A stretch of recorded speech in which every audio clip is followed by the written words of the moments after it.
Hello दोस्तों, मैं हूं वैभव और आप देख रहे हैं बिट्स फॉर बायोलॉजी। तो आज की क्विक रिवीजन सीरीज में हम बात करने जा रहे हैं chapter 5 morphology of flowering plants class 11। इसकी हमने क्रैश कोर्स सीरीज देख ली है, आपने देखा ही होगा। अगर नहीं देखा है तो मैंने डिस्क्रिप्शन में लिंक दे दिया है, आप वहां से देख सकते हो। इसमें हम बात करेंगे एनसीईआरटी के थ्रू। हमने 4 चैप्टर देख चुके हैं क्विक रिवीजन सीरीज के, ये 5वां चैप्टर है। जहां तक नीट में वेटेज की बात है तो 3 से 4 क्वेश्चन तो पूछे ही जाते हैं, मैक्सिमम 7 क्वेश्चन भी पूछे गए हैं इस चैप्टर से। तो चैप्टर का वेटेज आपको समझ में आ गया होगा। टारगेट स्टूडेंट्स कौन है? जो बच्चे नीट का एग्जाम प्रिपेयर कर रहे हैं या जो बच्चे क्लास 11 में हैं। तो चलिए टाइम वेस्ट ना करते हुए स्टार्ट करते हैं मॉर्फोलॉजी। मॉर्फोलॉजी होता क्या है? तो हम कोई भी एक्सटर्नल स्ट्रक्चर की स्टडी कर रहे होते हैं, वो मॉर्फोलॉजी के अंडर आता है। बात इसमें क्या करेंगे? रूट्स, स्टेम्स, लीव्स, फ्लावर्स और फ्रूट्स के बारे में। नेक्स्ट पैराग्राफ ऐसे ही है, कोई काम का है नहीं। क्लासिफिकेशन का बेसिस बताया गया है जो हमने सेकंड और थर्ड चैप्टर में पढ़ा, जो कि मॉर्फोलॉजी के बेसिस पे होता है। नेक्स्ट हम बात करने जा रहे हैं, सिंपल सी बात है, जो अंडरग्राउंड पार्ट होता है किसी भी फ्लावरिंग प्लांट का, उसको रूट सिस्टम बोलते हैं, और जो एबव द ग्राउंड पार्ट होता है उसको शूट सिस्टम बोलते हैं। अब जहां तक रूट की बात है तो रूट तो हम जानते ही हैं, रेडिकल से ओरिजिनेट हुआ। सीड का 2 पार्ट है, एक तो रेडिकल और एक प्लूमुल। तो रेडिकल जो नीचे वाली पार्ट होती है, तो रेडिकल से रूट निकलेगा, और ये प्लूमुल है, प्लूमुल से शूट निकलेगा। ठीक है, तो रेडिकल से निकली प्राइमरी रूट, प्राइमरी रूट से ही बहुत सारे रूट निकले होते हैं। आगे आप डायग्राम में देखोगे तो सेकेंडरी और टर्शियरी रूट्स होते हैं। पूरे को मिला के टैप रूट सिस्टम बोला जाता है। जैसे आप ये डायग्राम देखो, ये पहले प्राइमरी रूट निकला रेडिकल से, फिर प्राइमरी से सेकेंडरी निकली, सेकेंडरी से टर्शियरी ये पार्ट निकला, पूरे को मिलाकर हम रूट सिस्टम बोलते हैं। ये आपका मस्टर्ड का डायग्राम दे रखा है। ठीक है, आगे हम बढ़ते हैं मोनोकॉट के बारे में। तो मोनोकॉट के बारे में तो हम जानते हैं, जितने भी मोनोकॉट प्लांट्स होते हैं उनमें प्राइमरी रूट शॉर्ट लिव्ड होती है। प्राइमरी रूट से बहुत सारे लार्ज नंबर ऑफ रूट्स निकल जाती हैं, तो पता नहीं चलता कि प्राइमरी रूट है कहां। तो प्राइमरी रूट शॉर्ट लिव्ड होती हैं। नेक्स्ट हम बात करेंगे, इसको ही फाइबरस रूट सिस्टम बोलते हैं। ऐसा वीट प्लांट में देखा जाता है। जितने भी मोनोकॉट्स हैं, वीट हो गया, राइस हो गया, ये सब में ये देखे जाते हैं। नेक्स्ट हम बात करते हैं एडवेंटिशियस रूट सिस्टम के बारे में। एडवेंटिशियस रूट सिस्टम वो चीज होता है जब roots other than the radical, radical से ना निकल कर वो कहीं और से अगर निकले तो इसको बोलते हैं एडवेंटिशियस रूट्स। आप देख रहे हैं, तो ऐसा देखने को मिलता है ग्रास में, मॉन्स्टेरा में और बनियान में। ये तीनों एग्जांपल इंपॉर्टेंट है यहाँ पर, ग्रास, मॉन्स्टेरा, बनियान। ठीक है, अब जहां तक बात है एडवेंटिशियस रूट की तो आपने देख ली। अब है कुछ फंक्शंस, रूट के फंक्शन। तो रूट के कुछ खास फंक्शन है कि वाटर और मिनरल का एब्जॉर्प्शन करना, ये तो खास फंक्शन है। इसके अलावा प्रॉपर एंकरेज प्लांट पार्ट्स को प्रोवाइड कराना, रिजर्व फूड मटेरियल स्टोर करना, और जितने भी प्लांट ग्रोथ रेगुलेटर्स का सिंथेसिस करना, ये काम होता है रूट का। रूट के बारे में एक और खास बात, रूट में नोड और इंटरनोड नहीं होते, नोड और इंटरनोड स्टेम का कैरेक्टर होता है। ये हमारा यहाँ पे बात हुआ रूट के बारे में। अब रूट से कुछ पार्ट हैं, रीजन्स ऑफ द रूट, वो हम देखेंगे। ये आपका रीजन ऑफ मैचुरेशन है, ये वाला part, upper part reason of maturation. फिर है इलोंगेशन, ये लंबा करने वाला पार्ट है, तो इसको हमने नाम दिया इलोंगेशन।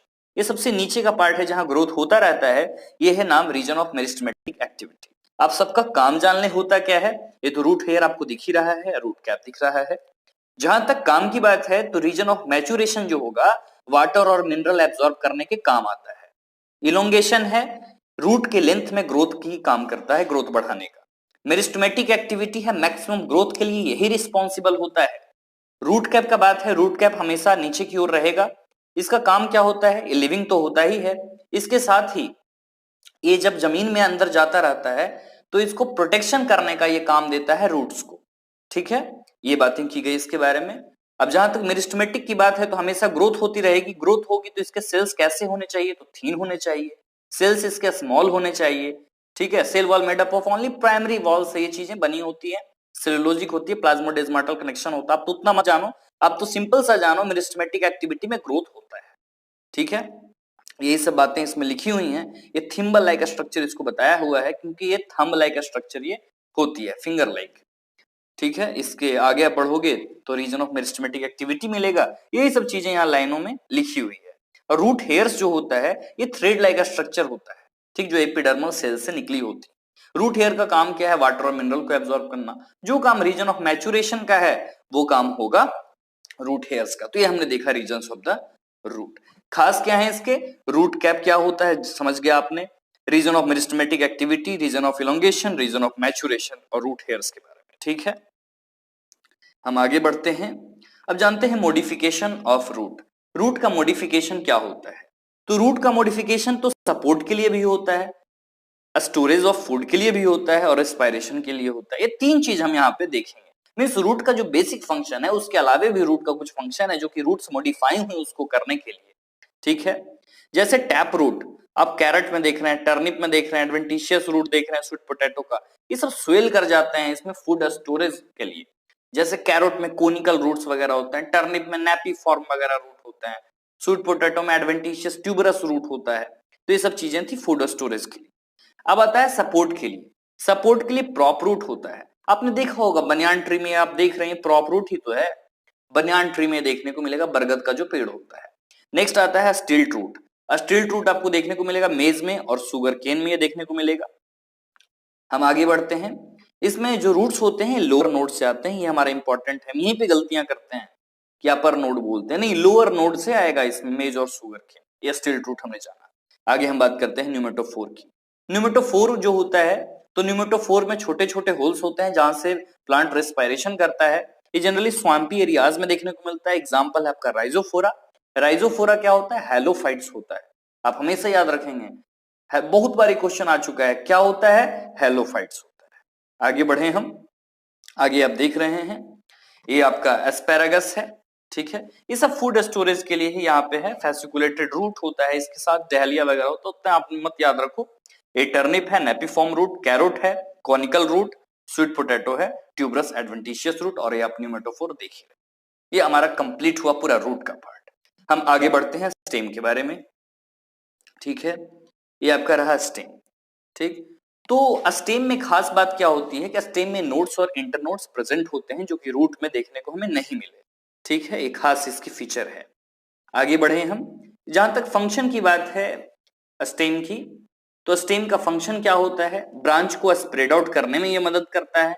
इसके अलावा वाटर, मिनरल और फोटोसिंथेसिस को ये ट्रांसफर करने का काम करता है। इसके ब्रांच पे ही तो लीव्स, फ्लावर्स और फ्रूट्स होते हैं।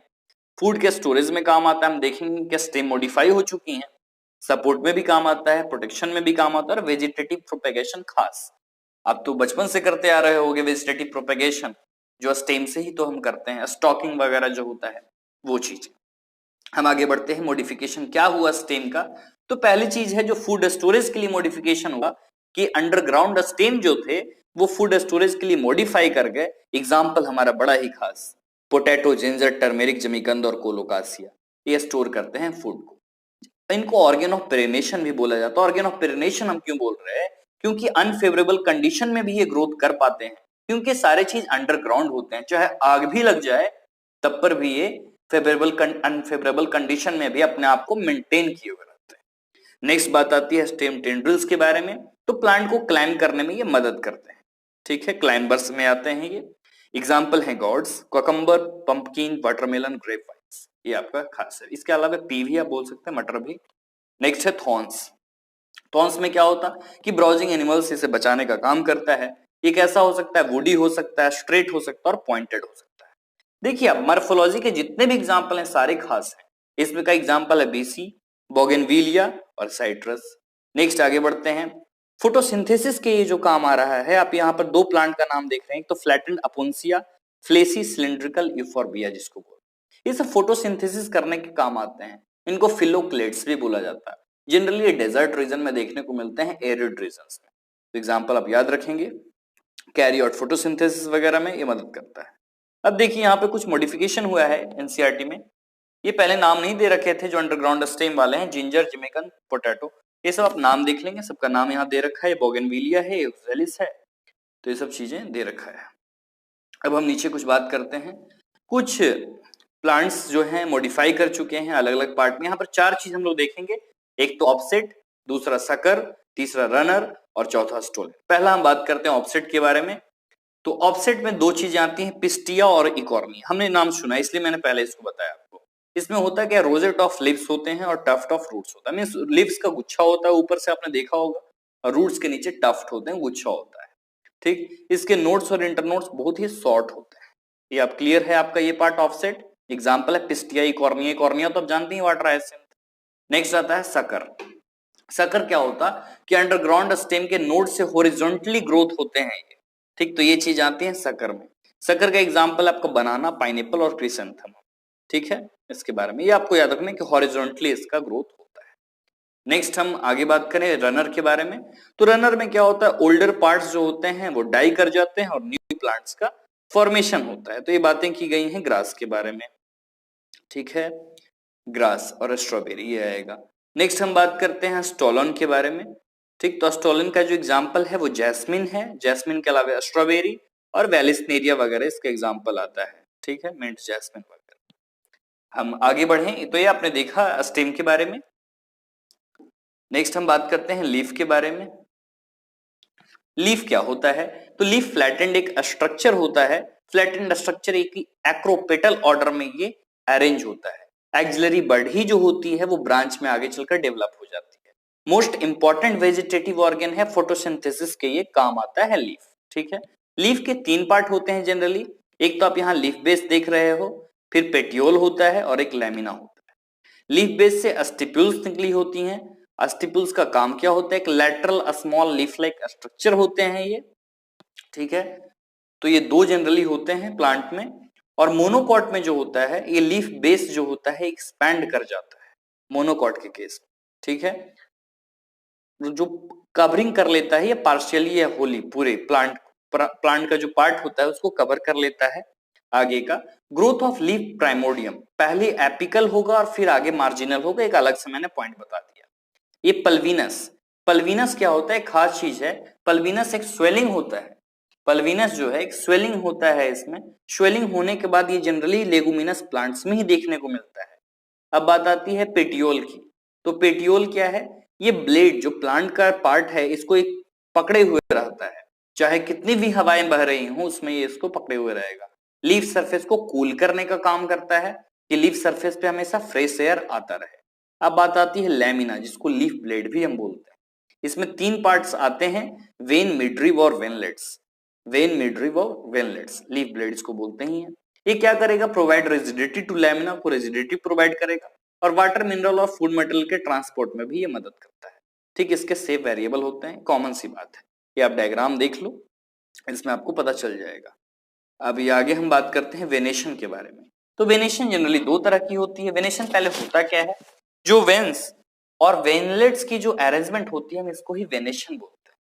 ठीक है, वेनेशन 2 तरह की होती है, रेटिकुलेट एक और पैरेलल। रेटिकुलेट आप देख ही रहे हो नेटवर्क की बनी होती है, और आगे हम बात करें तो ये होती है पैरेलल वेनेशन। ठीक, तो पैरेलल वेनेशन आपको देखने को मिलेगा। तो पैरेलल वेनेशन जनरली मोनोकॉट्स में देखने को मिलती है और डाइकॉट वेनेशन ये आपको देखने को मिलेगा, dicot reticulate venation dicot plants में देखने को मिलेगा। ठीक है, आगे बढ़ते हैं।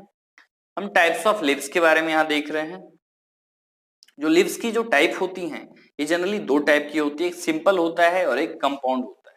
जो सिंपल होता है वो इसको टच नहीं कर पाता, जैसे आप देख रहे हैं यहाँ पे इंसिजन्स को टच कर पाया है, तो यहाँ पे ये कंपाउंड लीफ होती है। जो सिंपल लीफ होती है जैसे आप यहाँ पे देख रहे हो, ये आपका पार्ट सिंपल लीफ है और यहाँ पे ये जो वाला जो पार्ट है ये कंपाउंड लीफ है आपका। तो कंपाउंड लीफ ये है जो मिडरिब को टच ना कर पाए, मतलब जिसमें इंटायर लैमिना प्रेजेंट होता है उसको बोलते हैं सिंपल लीफ। अगर मिडरिब को टच कर रहा है जैसे ये, तो इसको बोलते हैं कंपाउंड लीफ। कंपाउंड लीफ के 2 टाइप होते हैं, एक तो पिनेटली होता है। तो पिनेटली जिसमें लीफलेट्स जो होते हैं रैकिस पे प्रेजेंट होते हैं, आपका पार्ट रैकिस इसको बोला जा रहा है। ठीक है, और इसमें लीफलेट्स जो होते हैं एक पेटियोल, एक यहाँ ओरिजिन पॉइंट होता है, कॉमन पॉइंट, जैसे सिल्क कॉटन में देखने को मिलता है। ये आपका एग्जाम्पल हो गया पिनेटली में नीम का और पाल्मेटली में हो गया आपका सिल्क कॉटन का। ठीक है, आगे बढ़ते हैं हम आगे बढ़ते हैं फिलोटैक्सी को देखते हैं। तो फिलोटैक्सी क्या होता है, पैटर्न होता है लीव्स का अरेंजमेंट का स्टेम और ब्रांच पे, तो इसको बोलते हैं फिलोटैक्सी। जनरली 3 तरह के होते हैं, ये अल्टरनेट आपका हुआ, ये अपोजिट और ये वर्ल्ड। अल्टरनेट आप देख रहे हैं एक यहाँ है तो एक यहाँ है, तो ये चीजों को अल्टरनेट बोला जाता है। अगर इधर से भी निकल रही है और इधर से भी निकलती है, अपोजिट के केस में आता है। और एल्स्टोनिया क्या होता है कि 2 लीव्स से ज्यादा, 2 लीव्स या 2 लीव्स से ज्यादा अगर एक नोड से निकल रहे हैं और वर्ल का फॉर्मेशन कर रहा है, तो ऐसे केसेस को बोलते हैं वर्ल्ड। ठीक है, एग्जाम्पल खास है, चाइना रोज जो है, चाइना रोज एग्जाम्पल है आपका अल्टरनेट का, और यहाँ पर गुआवा है जो कि अपोजिट का, और कैलाट्रोपिस वगैरह है, और एल्स्टोनिया तो वर्ल्ड का एग्जाम्पल है। तो एग्जाम्पल आपका दे रखा है यहाँ पे, एग्जाम्पल सारे इंपॉर्टेंट है पूरे चैप्टर के, मैं बोलूं या ना बोलूं। ठीक, कैलोट्रोपिस और गुआवा। नेक्स्ट है लिव्स का भी मॉडिफिकेशन हुआ है। तो लिव्स का मॉडिफिकेशन टेंड्रल्स के रूप में हुआ जो कि क्लाइंबिंग करने में मदद आता है। एग्जाम्पल आपका पी। ठीक है, नेक्स्ट है स्पाइंस के बारे में, डिफेंस के लिए हुआ, कैक्टस में होता है ये, अपोन्सिया वगैरह में होता है। नेक्स्ट है फूड स्टोरेज, ये गार्लिक में हुआ, अनियन में हुआ, गार्लिक में फ्लेसी लिव्स के रूप में होता है, अनियन में भी। ठीक है, नेक्स्ट हम बात करें जो पेटियोल होता है वही परफॉर्म करने लगता है फोटोसिंथेसिस। ठीक है, तो वो ऑस्ट्रेलियन अकासिया में होता है जिसमें लिव्स स्मॉल होती हैं और शॉर्ट लिव्ड होती हैं। ठीक है, जिसको फिलोड भी हम बोलते हैं। कुछ हैं कि इंसेक्ट को ट्रैप करने में लगे हैं, जैसे पीचर प्लांट वगैरह हो गए, वेनस फ्लाई ट्रैप हो गया, पीचर प्लांट को नेपेंथिस या ब्लैडरवॉर्ट बोल रहे हैं। तो ये हमारा पार्ट था कुछ लिव्स के मॉडिफिकेशन की। हम आगे बढ़ें तो हम बात करते हैं इन्फ्लोरेसेंस के बारे में। तो इन्फ्लोरेसेंस जो होता है किसी भी फ्लावर का अरेंजमेंट किसी भी फ्लोरल एक्सिस पे होता है तो हम उसको बोल रहे हैं इन्फ्लोरेसेंस। इन्फ्लोरेसेंस में आप याद क्या रखोगे, पहले तो कुछ पॉइंट, एडिबल पार्ट जो कॉलीफ्लावर में हम जो खाते हैं वो इन्फ्लोरेसेंस ही खाते हैं, सनफ्लावर एक पूरा इन्फ्लोरेसेंस ही होता है। ये 2 पॉइंट थे। ठीक है, इसके 2 टाइप होते हैं, एक तो रेसमॉस होता है और दूसरा है साइमॉस। रेसमॉस और साइमॉस। रेसमॉस में क्या होता कि जो मेन एक्सिस है वो कंटिन्यू ग्रो होने लगती है। जो आप मेन एक्सिस देख रहे हो वो कंटिन्यू उसमें ग्रोथ होता रहेगा एक्रोपेटल मैनर में। मींस जो यंग वाले पार्ट रहेंगे वो आपको एपेक्स पे मिलेंगे और ओल्ड वाले बेस पे मिलेंगे। इसका जस्ट अपोजिट आप साइमोस में कर दो। साइमोस में क्या होता, फ्लावर में टर्मिनेट करने लगती हैं, पहले बेसिपेटल मैनर में होता, मींस यंग जो रहेंगे वो बेस पे और ओल्ड रहेंगे एपेक्स पे। ठीक है, ये आप देख रहे हैं। ये पार्ट हमारा हुआ शाइमोस। अब हम बात करते हैं फ्लावर के बारे में। तो फ्लावर के बारे में तो आप जानते हैं, फ्लावर एक मॉडिफाइड सूट होता है, रिप्रोडक्टिव यूनिट होता है किसी भी एंजियोस्पर्म में सेक्सुअल रिप्रोडक्शन के लिए। ठीक है, इसमें 4 चीजें मेनली होती हैं। एक तो एंड्रोइसियम होता है, दूसरा गायनोइसियम, तीसरा कैलिक्स और चौथा कोरोला। ठीक, तो एंड्रोइसियम और गायनोसियम जो होती हैं रिप्रोडक्टिव यूनिट होती हैं। ठीक है, और जो कोरोला और कैलिक्स है ये एसेसरी ऑर्गन होते हैं। ठीक, थैलेमस और रिसेप्टिकल की जहां तक बात है, थैलेमस और रिसेप्टिकल एक स्वेलन स्ट्रक्चर होता है जो कि प्रेजेंट होता है प्लांट के पार्ट में, स्वेलन एंड होता है। ठीक है, जो स्टॉक जो डंटी से आप पकड़ते हो तो उसको बोलते हैं। आगे हम बढ़े, कुछ ऐसे भी प्लांट्स हैं कैलिक्स और कोरोला जिनमें हम डिफ्रेंशिएट नहीं कर पाते हैं तो इनको पेरियंथ बोला जाता है। लिली के केस में, लिलिएशी के केस में ये देखा जाएगा। बाइसेक्सुअल जिसमें एंड्रोइशियम और गैनीशियम एक ही फ्लावर के पार्ट है, तो आपको लगभग फ्लावर जो होते हैं बाइसेक्सुअल ही देखने को मिलेंगे, फैबेसी, सोलेनेसी और लिलिएशी। और वैसे फ्लावर जिनमें स्टेमन या कार्पेल एक ही हो तो उनको यूनिसेक्सुअल बोला जाता है। अब आपके कुछ एग्जांपल हैं, रेडियल सिमेट्री, बायलैटरल सिमेट्री और एसिमेट्री। रेडियल सिमेट्री वो जो प्लेन से अगर 2 इक्वल रेडियल हाफ्स में वो अगर कट जाते हैं, प्लेन से पास होते हो तो उनको एक्टिनोमॉर्फिक बोलेंगे। मस्टर्ड, धतूरा और चिली एग्जांपल है आपका। नेक्स्ट है जाइगोमॉर्फिक, अगर 2 सिमिलर हाफ्स में वो ना कट पाए एक पर्टिकुलर प्लेन से तो उसको बोलते हैं जाइगोमॉर्फिक। एग्जांपल है pea gulmohar, bean cassia. Next है एसिमेट्रिक, इरेगुलर का ये केस आता है, वर्टिकल प्लेन से जब हम इसे पास करते हैं तो 2 सिमिलर हाफ्स में कट ही नहीं पाता है तो इसको एसिमेट्री बोलते हैं। कैना इसका एग्जांपल है। फ्लावर्स ट्राइमेरस भी होते हैं, टेट्रामेरस भी होते हैं और पेंटामेरस भी होते हैं। ट्राइमेरस के केस में 3 या 3 से मल्टीपल इसके अपेंडेजेस होने चाहिए फ्लावर्स, या 4 या 5 टेट्रामेरस और पेंटामेरस के केस। ठीक है, ब्रैक्ट और ई ब्रैक्टिएट। ब्रैक्ट में जिसमें ब्रैक्ट होगा, ब्रैक्ट एक रिड्यूस्ड लीफ होता है, जिनमें है तो उनको बोलेंगे ब्रैक्टिएट, जिनमें नहीं है उसको बोलेंगे ई ब्रैक्टिएट। अब आप यहाँ पे खास देख रहे हैं हाइपोगाइनस। ठीक, हाइपोगाइनस, पेरीगाइनस और इपीगाइनस 3 केसेस यहाँ पे आती है। अगर ओवरी सुपीरियर है, ठीक है, तो इसको बोल रहे हैं हाइपोगाइनस। पेरीगाइनस में हाफ इनफेरियर है, और आप देख रहे हैं आगे इपीगाइनस जिसमें ओवरी इंफेरियर हो जाती है। ये सब सुपीरियर और इंफीरियर किस बेसिस पे बात की जा रही है, जो इसके कैलिक्स, कोरोला और एंड्रोइसियम है, ये इसके रिस्पेक्ट में ये बातें की जा रही है। नेक्स्ट हम बात करते हैं आगे इसके एग्जाम्पल के बारे में। हाइपोगाइनस का आपका एग्जाम्पल है मस्टर्ड, चाइना रोज और ब्रिंजल। पेरीगाइनस का प्लम, रोज, पीच। इपीगाइनस का गुआवा, ककंबर और रे फ्लोरेट्स ऑफ सनफ्लावर। ये 3 आपके इंपॉर्टेंट है, पूछा भी गया है। नेक्स्ट हम बात करें पार्ट्स ऑफ फ्लावर, तो जानते ही आप 4 पार्ट अभी बताया मैंने आपको। पहला है कैलिक्स। कैलिक्स जो होता है उसमें सेपल उसका यूनिट होता है, और अगर सेपल्स यूनाइटेड हैं तो उनको गैमोसेपलस बोला जाता है, और अगर पॉलीसेपलस में सेपल्स फ्री हैं उस टाइप का ही गैमोपेटलस होगा कोरोला में और पॉलीपेटलस। ठीक है, कोरोला जो कंपोज होता है वो पेटल्स का होता है, ब्राइट कलर के होते हैं, इंसेक्ट को अट्रैक्ट करने के लिए, पॉलिनेशन के लिए। कोरोला का शेप वेरिएबल होता है। ठीक है, ये आपको मैंने बताया ही, पॉलीपेटलस वाला और गैमोपेटलस। नेक्स्ट है हमारा खास एस्टिवेशन। एस्टिवेशन क्या होता है कि जो अरेंजमेंट है सेपल और पेटल का किसी भी फ्लावर वर्ड के अंदर, उसको हम बोलते हैं एस्टिवेशन। एस्टिवेशन चार तरह के होते हैं, आप देखेंगे यहाँ पे फोटो। तो एस्टिवेशन में आपको पहला ये मिलता है वेलवेट एस्टिवेशन। वेलवेट में कोई ओवरलैपिंग नहीं होती, कोई किसी को टच नहीं कर रहा होता, ये वेलवेट एस्टिवेशन है। सेकंड है ट्विस्टेड, सब ट्विस्टेड फॉर्म में है। पहचानने को होता है इम्ब्रिकेट, तो इम्ब्रिकेट आप एक अंदर और एक बाहर ऐसे पहचान सकते हो। तो ये जो लास्ट वाला ये पार्ट है, एक सबसे खास है, इसको वेक्सिलरी एस्टिवेशन बोलते हैं। वेक्सिलरी आप पहचानोगे कैसे? जो सबसे अपर वाला पार्ट है स्टैंडर्ड होता है, सेकंड वाला पार्ट जो विंग होता है, और इसको बोलते हैं कील। ठीक, तो इसको वेक्सिलम भी बोलते हैं स्टैंडर्ड वाला पार्ट, इसलिए इसको वेक्सिलरी एस्टिवेशन बोलते हैं। इसकी एग्जांपल इंपॉर्टेंट है, कैसे आप एग्जांपल देखो आप। पहला है वॉल्वेट। वॉल्वेट का एग्जांपल होता है कैलाट्रोपिस, डायरेक्ट यहीं से मैं बता रहा हूं आपको। सबसे पहला है वॉल्वेट। वॉल्वेट का होता है कैलाट्रोपिस। ट्विस्टेड है next china rose, lady finger और कॉटन है। इम्ब्रिकेट है, इम्ब्रिकेट का कैसे और गुलमोहर। वेक्सिलरी का पी और विन, ये दोनों खास हैं। अब आगे बढ़ते हैं हम एंड्रोइसियम के बारे में। हमने देख लिया कैलिक्स और कोरोला, अब एंड्रोइसियम की बात है। तो एंड्रोइसियम किस चीज के बने हैं? तो स्टेमन, जितने भी स्टेमन होते हैं सबको इंक्लूड करके हमने बोला एंड्रोइसियम। एंड्रोइसियम के दो पार्ट हैं, एक तो फिलामेंट और एक दूसरा एंथर। जो स्टेराइल स्टेमन होते हैं इनको स्टेमिनोड बोला जाता है। इसमें दो केसेस हम देखेंगे, एक तो एपिपेटैलस, एक एपीफाइलस। एपिपेटैलस वो जब स्टेमन पेटल से अटैच हो तो उसको एपिपेटैलस बोलते हैं, जैसे ब्रिंजल के केस में। और एपीफाइलस वो जब स्टेमन पेरियन से अटैच होता है तो उसको बोलते हैं एपीफाइलस। एग्जांपल है आपका लिली। लिली और ब्रिंजल आप याद रखेंगे। ठीक है, नेक्स्ट आगे आता है मोनोएडेल्फस, पॉलीडेल्फस और डाइडेल्फस। तो मोनोएडेल्फस के केस में स्टेमन अगर एक बंडल में यूनाइट है तो उसको बोलते हैं मोनोडेल्फस।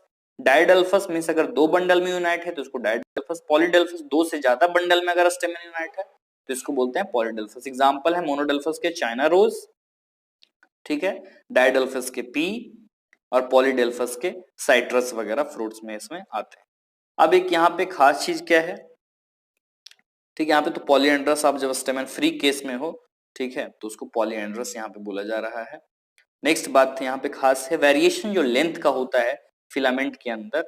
फिलामेंट का वेरिएशन होता है जो फ्लावर के अंदर, तो उसका एग्जांपल है सेल्विया और मस्टर्ड।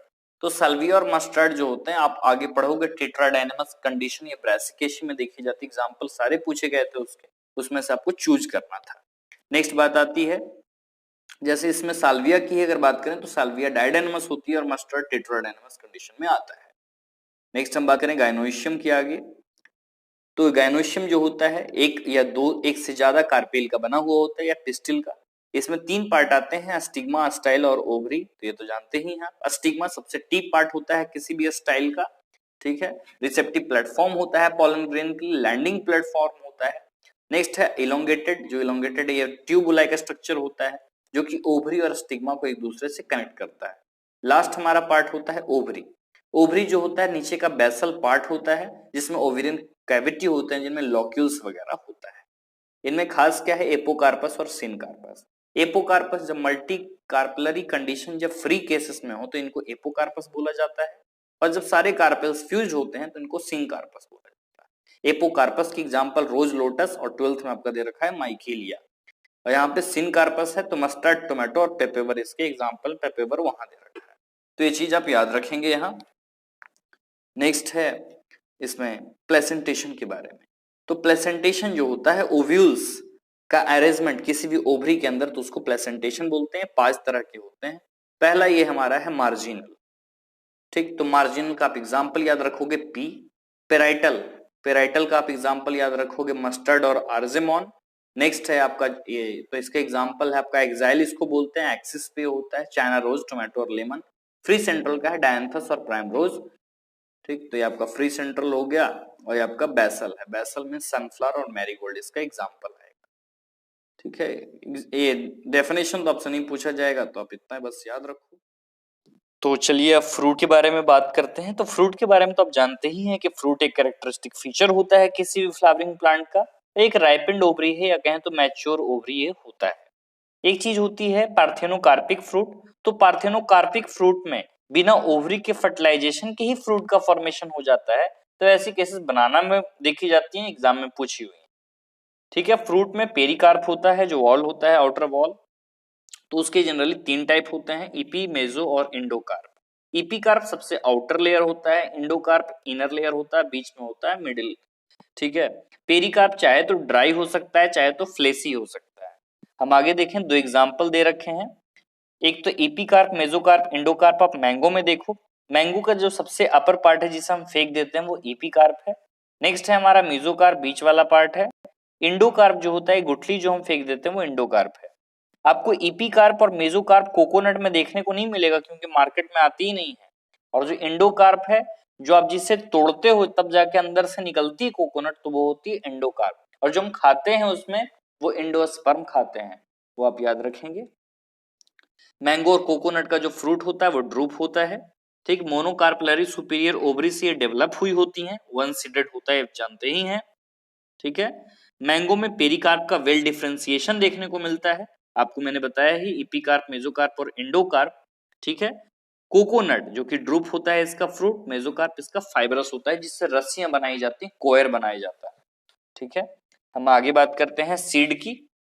तो सीड तो आप जानते ही हैं, फर्टिलाइज्ड ओव्यूल को हम सीड बोलते हैं। ठीक है, तो सीड के जनरली 3 पार्ट होते हैं, सीड कोट, एम्ब्रियो और एंडोस्पर्म। अगर डाइकोट की बात करें तो एक रेडिकल होता है जिससे रूट का फॉर्मेशन होता है, और प्ल्यूमल जिससे सूट का फॉर्मेशन होता है। अगर उसमें एक कोटिलेडन है तो वीट और मेज के केस में, 2 कोटिलेडन है तो ग्राम और पी के केस में। जो स्ट्रक्चर होता है कोई भी डाइकोट सीड का, तो उसमें 2 कवरिंग होती है, आउटर तो टेस्टा, इनर तो टेगमेन। एक उसमें हाइलम होता है, हाइलम एक अस्कार होता है जो कि सीड कोट पे होता है, जो कि डेवलपिंग सीड्स को फ्रूट के साथ जोड़ने में मदद करती है। आगे एक माइक्रोपाइल होता है, माइक्रोपाइल का तो आप काम जानते ही हैं, क्या स्मॉल पोर होता है एक सीड कोट में, जो कि ऑक्सीजन और वाटर का ड्यूरिंग जर्मिनेशन इसको एंट्री पहुंचाने में मदद करता है, माइक्रोपाइल। ठीक है, आगे हम बात करें तो 2 चीजें हैं, एक इम्ब्रायनल एक्सिस और 2 कोटिलेडन होते हैं जो आप देख ही रहे हैं। इम्ब्रायनिकल एक्सिस ये रहा, ये वाला पार्ट प्लूमल और रेडिकल है, हाइलम आप यहाँ देख रहे हैं माइक्रोपाइल। ठीक, आगे इंडोस्पर्म और नॉन इंडोस्पर्म 2 चीजें हैं। इंडोस्पर्म एक न्यूट्रिटिव टिश्यू होता है, अगर जिसमें इंडोस्पर्म में फूड है तो उसको बोलते हैं इंडोस्पर्मिक। जिसमें इंडोस्पर्म में फूड ना होकर कोटिलेडन में फूड होता है तो उसको बोलते हैं नॉन इंडोस्पर्मिक या नॉन एल्बुमिनस। एग्जांपल खास है, एग्जांपल मैं बोल रहा हूं, ध्यान से सुनेंगे, 11 12 दोनों को इंक्लूड कर मैं बोल रहा हूं। इंडोस्पर्मिक, इंडोस्पर्मिक में सारे मोनोकॉट आएंगे कैस्टर को छोड़कर, जैसे वीट, मेज, बार्ले, कैस्टर, ग्रासेस, राइस। ठीक है, ये चीजें हुई इंडोस्पर्मिक के बारे में। नॉन इंडोस्पर्मिक के एग्जांपल में सारे डाइकॉट्स आएंगे, एग्जांपल मैं बोल रहा हूं, ध्यान से सुनेंगे। जितने भी डाइकॉट्स आएंगे वो तो है ही, उसके अलावा एक ऑर्किड है, एक्सेप्शनल केस, जो कि आता है मोनोकॉट लेकिन आता है नॉन इंडोस्पर्मिक। एग्जांपल है pea bean, gram, groundnut, sunflower वगैरह आते हैं। अब हम बात करते हैं मोनोकॉट के स्ट्रक्चर के बारे में। तो जितने भी मोनोकॉट्स हैं आपने देखा है कि सारे इंडोस्पर्मिक होते हैं, वही लाइन लिख रखा है, ऑर्किड्स नॉन इंडोस्पर्मिक होता है। अब इसमें कुछ चीजें खास हैं, एलिरॉन लेयर, अस्कुटलम और कोलेप्टाइल और कोलोराइजा। कोलेप्टाइल और कोलोराइजा, कोलेप्टाइल प्लूमस पी है यहाँ पे तो ये प्लूमल से रिलेटेड है, कोलोराइजा तो रेडिकल से रिलेटेड है आर। ठीक है, तो इसको कवरिंग प्रोवाइड करेगा। अब एलिरॉन लेयर क्या होता है, तो एलिरॉन लेयर एक प्रोटीन का लेयर बना हुआ होता है, प्रोटीनियस लेयर होता है, ये एक कैरेक्टर होता है किसी भी मोनोकॉट का, तो आप याद रखोगे aleurone layer very very important. Next है स्कूटलम, तो ये सील्ड शेप का होता है, स्कूटलम एक लार्ज होता है शेप का, तो ये स्कूटलम होता है। तो आप नीचे डायग्राम देख रहे हो, मेज का डायग्राम दे रखा है, ये वाला पार्ट आपका इंडोस्पर्म है, इंडोस्पर्म, और ये जो दे रखा है आपका ये वाला पार्ट जो बना रखा है इसको एलिरॉन लेयर इसको ही बोलते हैं। ठीक है, और यह स्कूटलम आपका ये वाला पार्ट सील्ड शेप का ये पार्ट है। कोलेप्टाइल है, प्लूमल को कवरिंग दे रहा है, कोलोराइजा है, रेडिकल को कवरिंग दे रहा है, ये आप याद रखोगे स्ट्रक्चर। ये तो है ही, आपको इंडोस्पर्म का पार्ट दिखा रहा है, यहाँ पे एम्ब्रियो का ये पार्ट दिखा रहा है। ठीक है, स्मॉल होता है, लोकेशन आपको देख रहे हैं इंडोस्पर्म के ग्रुप में यहाँ सिचुएटेड है। आगे हम पार्ट देखें, कुछ टर्म्स हैं सेमी टेक्निकल टर्म्स जो कि हम यूज करते हैं, काम आपके क्या आता है। एक तो बीआर है जो कि ब्रैक्टिएट की काम आता है, K for calyx, C for corolla, P for perianth, A for androgen, G for gynoecium, G अगर नीचे डैश लगा है तो सुपीरियर ओवरी के केस में, जी के अगर ऊपर डैश लगा है तो इंफीरियर ओवरी के केस में। मेल का तो जानते ही हैं, फीमेल के बारे में। अब बाइसेक्सुअल में ऐसा केस देखा जाता है। ठीक, अगर फ्यूजन होता है तो ब्रैकेट से दिखाते हैं, अगर एडहेशन होता है तो यहाँ पर लाइनिंग बनी हुई रहेगी, जैसे ये इस तरह से लाइनिंग रहेगी आपकी। अब आते हैं डायरेक्ट इस पे। 3 फैमिलीज हमें पढ़नी है, फैबेसी, सोलेनेसी और लिलेसी। ये डायग्राम आपका ब्रैसिकेशी का फ्लोरल डायग्राम दे रखा है और ये फॉर्मूला इंपॉर्टेंट है। ठीक है, तो ब्रैसिकेशी आप याद रखेंगे ये है। और हमें पढ़ना क्या है, फैबेसी। तो फैबेसी कोई पेपलिनिडी फैमिली का ही एक मेंबर होता है, सब फैमिली। ठीक है, लेगुमिनेशी फैमिली का एक सब फैमिली होता है पेपलिनिडी, जिसे फैबेसी भी बोलते हैं। वेजिटेटिव कैरेक्टर से क्वेश्चन आज तक नहीं पूछे गए, ना पूछे जाएंगे। लिव्स की जहां तक बात है, तीनों के अल्टरनेट ये होते हैं। ठीक है, ये आपका फ्लोरल डायग्राम नीचे है और फ्लोरल डायग्राम आप देख रहे हैं यहाँ पे फ्लोरल फार्मूला। ठीक, इसमें इन्फ्लोरेसेंस जो होता है वो रेस्पॉन्स होता है। ठीक, फ्लावर बाइसेक्सुअल होते हैं, जाइगोमॉर्फिक फ्लावर तो सबके बाइसेक्सुअल ही मिलेंगे आपको। अब इस फ्लोरल फार्मूला से ही आप बता दोगे, जैसे के इसका है तो 5 मींस इसमें सेपल्स जो होंगे वो 5 होंगे। ठीक है, नेक्स्ट इसमें फ्यूजन, फ्यूजन दिखाया जा रहा है ब्रैकेट से, तो इसी तरह आप इसको पढ़ लेंगे। और जी नीचे डैश लगा रखा है तो मींस ओवरी सुपीरियर होंगे, एक है तो मोनोकार्पेलरी होंगी। ठीक, तो ऐसे आप बिल्कुल कर लोगे। इसमें वेक्सिलरी एस्टिवेशन इंपॉर्टेंट है। वेक्सिलरी एस्टिवेशन मैंने आपको बताया, इसमें एक स्टैंडर्ड होता है, एक विंग होता है और एक कील होती है जिसको करीना भी बोलते हैं। ठीक है, ये आप याद रखोगे। इकोनॉमिक इंपॉर्टेंस मींस एग्जांपल सारे इंपॉर्टेंट हैं, एग्जांपल आप सारे इंपॉर्टेंट याद रखोगे। सोलनेसिस को पोटैटो फैमिली भी बोलते हैं, मैंने आपको बताया वेजिटेटिव कैरेक्टर नहीं खास है। और ये हम आगे बढ़ते हैं तो लिव्स की जहां तक बात है अल्टरनेट ही होती है लिव्स।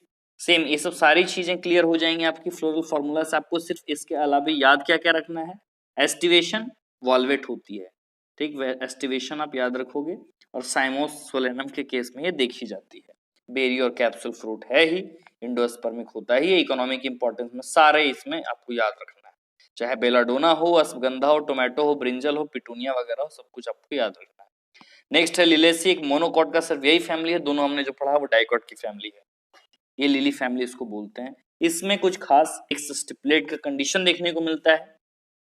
ठीक है, इसमें आगे 3+3 की ये बात की जाती है। पेरियंथ, पेरियंथ में आपको बताया था कैलिक्स और कोरोला को आप डिफरेंशिएट नहीं कर पाओगे, लिलेसी की ही केस में देखी जाती है। फ्लोरल फॉर्मूला हमारा ये रहा।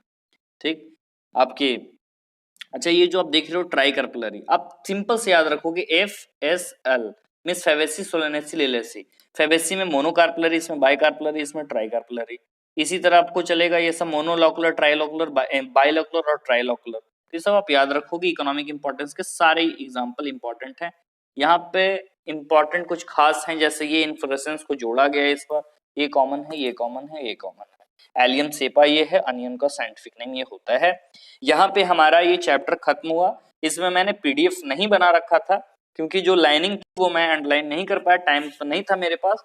मैं कभी आपको लिंक में डिस्क्रिप्शन डाल दूंगा, इसकी जो पीडीएफ लिंक होगी। मैंने 2 हाइलाइटर को हमेशा यूज करता हूँ, एक रेड हाइलाइटर, रेड हाइलाइटर से वो चीजें अंडरलाइन होती हैं जो एग्जाम में पूछी गई हैं, येलो से जो चांसेस होते हैं वो। तो मैं जल्द ही अपलोड कर दूंगा पीडीएफ फाइल उसकी, तो आप वहां से ये देख सकते हो। Thank you for watching this video, have a nice day.